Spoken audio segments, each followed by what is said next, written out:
শীতের মরশুমে বর্ষা শেষে ডুয়ার্স প্রেমীদের জন্য দারুণ চমক। এবার কম খরচাতেই জঙ্গল ভ্রমণ হবে আরও অ্যাডভেঞ্চারাস। নতুন বছরে বড় হচ্ছে জঙ্গল সাফারির পরিধি, এমনটাই জানালেন ডিএফও। পর্যটকদের অন্যতম প্রিয় জায়গা উত্তরবঙ্গের ডুয়ার্স মানেই পাহাড়, নদী, জঙ্গল, বন্যপ্রাণ, পর্যটকদের মন কাড়ে। আর ডুয়ার্স ঘুরতে এলে পর্যটকদের তালিকায় থাকে জঙ্গল সাফারি। জিপসিতে করে জঙ্গলের ভেতরে ঢুকে বন্যপ্রাণ চোখের সামনে থেকে দেখবার স্বাদ পান পর্যটকেরা। এই জঙ্গল সাফারিতে পর্যটকদের কোনো সমস্যা হচ্ছে কি না, আরও কি করলে সুবিধা হবে, এদিন পর্যটকদের সঙ্গে জিপসিতে করেই জঙ্গল সাফারি করলেন গরুমারা বন্যপ্রাণ বিভাগের ডিএফও দ্বিজপ্রতিম সেন। মাঝখানে তারা মুখ ফিরিয়েছেন, তার কি কারণটা খুঁজবেন?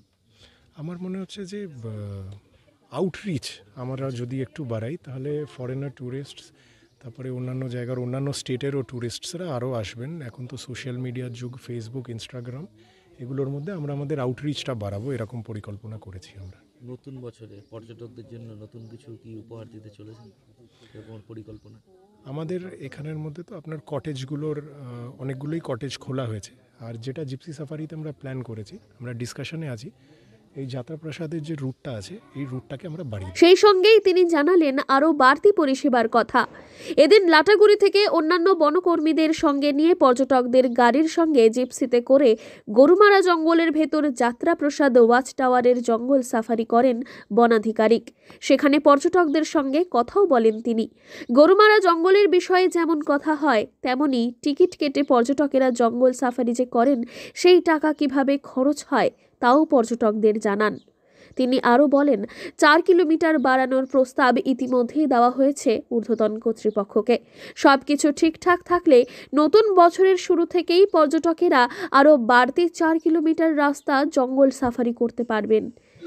এই যে দেখবো, ঘুরবো বন্ধুদের সাথে, বাস। এই ডিএফও সাহেব আপনাদের সঙ্গে কি বললেন? ওনাকে আমরা কিছু কোয়েশ্চেন্স করলাম যে কতটা কি সেফ, তারপরে এটাই যে যেন জন্তু জানোয়ারকে খুব ভালো করে রাখা হয়, ওনারা মানে রিজার্ভ করেও ভালো করে রাইনোকে প্লাস এলিফ্যান্টকে, প্লাস মানে যারা টুরিস্ট আছে তাদের প্রোটেকশনস আছে, তা ওনাদের টিম আছে, যেটা তারপরে যেই রেভিনিউটা আমাদের এ থেকে হয় সেটা পুরোটাই রিজার্ভে যায়, ওনাদের ওয়েলফেয়ারে যায়, তো এইসব নিয়ে। এদিকে বনাধিকারিক যেভাবে পর্যটকদের সঙ্গে জিপসিতে করে জঙ্গল সাফারি করেছেন এবং পর্যটকদের সঙ্গে কথা বলেছেন, তাতে খুশি পর্যটকেরাও।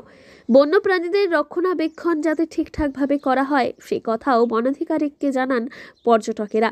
সব মিলে নতুন বছরে যে দারুণ চমক রয়েছে তা আর বলার অপেক্ষা রাখে না। জলপাইগুড়ি থেকে সুরজিৎ দে রিপোর্ট, লোকাল 18 বাংলা।